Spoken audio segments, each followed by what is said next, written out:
Hello and welcome to another episode of Momento Malum today.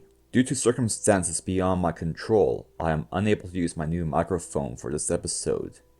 This will be the exception to the rule, rather than the rule itself, and you will see it return to form in the next episode.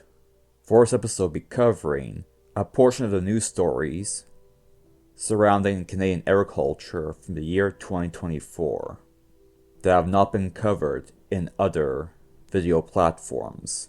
The last segment will only be aired on alternative platforms, since it involves a certain plant that got me dinged the last time I talked about it on YouTube. For our first news story, a new wheat cultivar with a solid stem was bred by the AAFC. It was given the name AAC Oakman VB. Since transgenic technology is repellent to Canadian millers, this cultivar was bred only using conventional methods, like all the rest of the wheat varieties in Canada.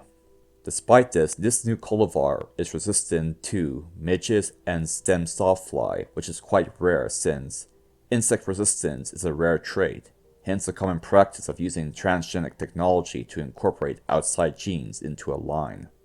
Old cultivars that had naturally fixed stems or crossbred of old cultivars that are naturally tolerant to midge, to create cultivars that have the resistance genes for midges and stem sawfly respectively, and without any yield loss.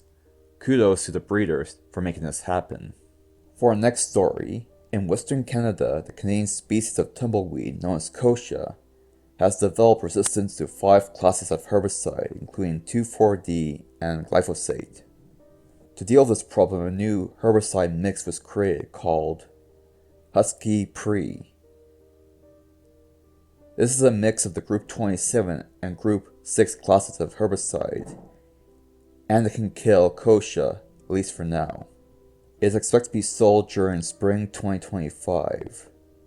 For our next story, the European Commission has cleared the $34 billion merger between the Canadian grain handling business Viterra and the multinational company Bunge.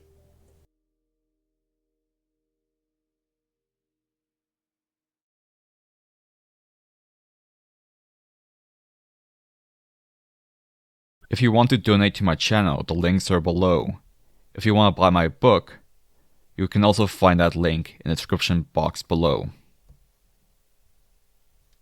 For our next story, on May 27, 2024, the workers of Cargill's Dunlap beef processing plant within Guelph went on strike due to not being satisfied with the automatic wage increase every year for the next 4 years.